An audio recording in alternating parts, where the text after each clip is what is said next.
सौतन की सुहागरात पार्ट 2। धूमधाम से शादी करने के बाद समर्थ और देविका घर आते हैं। घर पर सब उनका स्वागत करते हैं और सौम्या उनकी सुहाग रात का इंतजाम करती है। समर्थ और देविका दोनों अपने रूम में बैठे बातें कर रहे होते हैं। तब देविका कहती है, सुनिए, आप इतना दूर क्यों बैठे हैं? नहीं, कुछ नहीं, बस थोड़ा सा थक गया हूँ।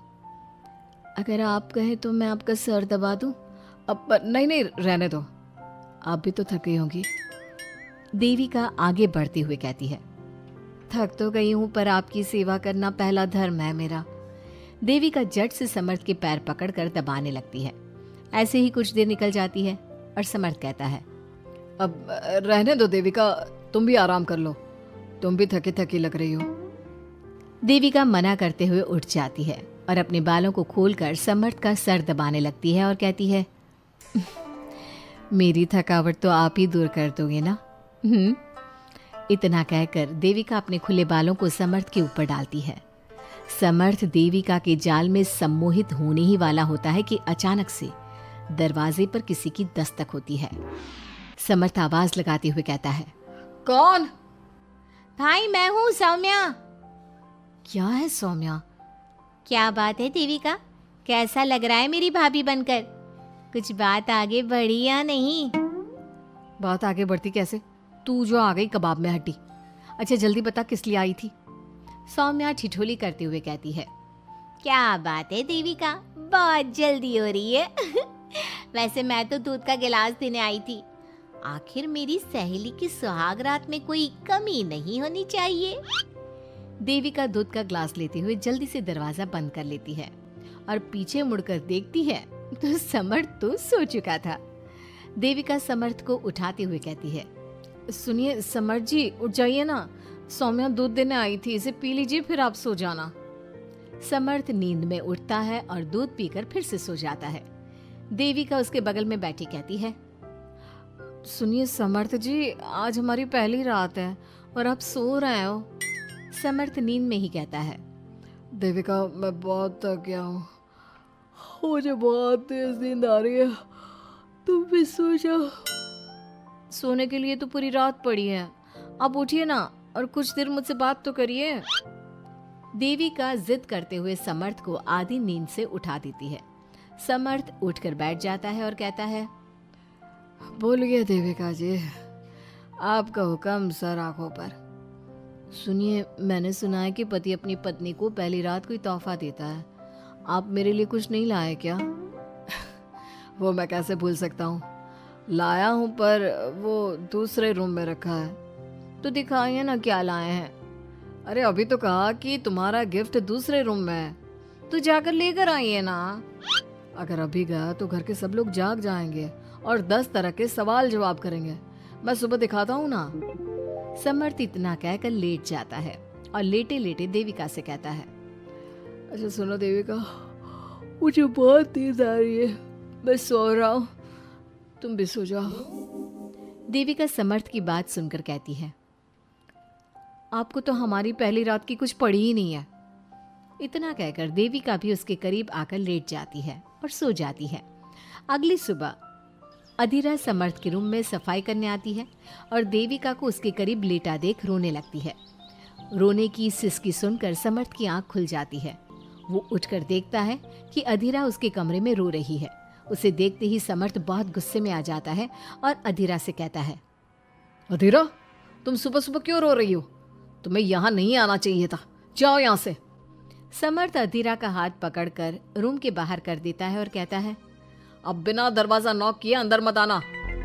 इतने में देविका भी आ जाती है और समर्थ को भड़काते हुए कहती है, हाँ समर्थ जी, ये रो रो कर हमारे घर में अपशगुन कर रही है और अब ये देखो कैसे मगरमच्छ के आंसू दिखा रही है। इतना कहकर देविका अधीरा का हाथ पकड़कर घसीटती है और कहती है, अब क्या रोती रहेगी या कुछ काम भी करेगी? मुफ्त में रोटियां तोड़ने को नहीं मिलेगी यहाँ पर, चल उठ यहाँ से और कुछ काम कर। अधीरा वहां से उठकर रोते रोते चली जाती है और जाकर रसोई में सबके लिए चाय बनाती है और चाय जाकर पहले अपनी सास को देती है। चाय पीते ही मंजू अधीरा को गुस्से से कहने लगती है, लगता है मुझे मारने की साजिश कर ली है। अरे अभी तक तूने ढंग की चाय बनाना नहीं सीखा। इतनी मीठी चाय बनाई है कि कहीं मैं शुगर की बीमारी से मर ही ना जाऊं। अरे जा जाकर तू मर कहीं। अधीरा मंजू की बात सुनकर दुखी होती है। इतने में सौम्या वहां आ जाती है और कहती है, ये लो, महारानी अभी यहीं बैठी है और मैं पूरे घर में देख आई। अरे ओ महारानी, यहाँ बैठकर किसका मातम मना रही हो? उठ यहाँ से और जाकर हमारे कपड़े धो, बहुत कपड़े पड़े हैं धोने को। अधीरा वहां से कपड़े धोने चली जाती है और बैठे बैठे खुद को कोसने लगती है।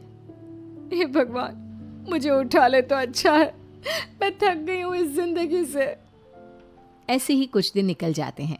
अब समर्थ भी अपने काम पर जाना शुरू कर देता है। एक शाम अधीरा घर के सारे काम करके अपने रूम में आराम कर रही थी और मंजू अधीरा को आवाज लगाते हुए कहती है, अरे ओ कलमुही, अगर आराम हो गया हो तो आकर मेरे पैर दबा दे।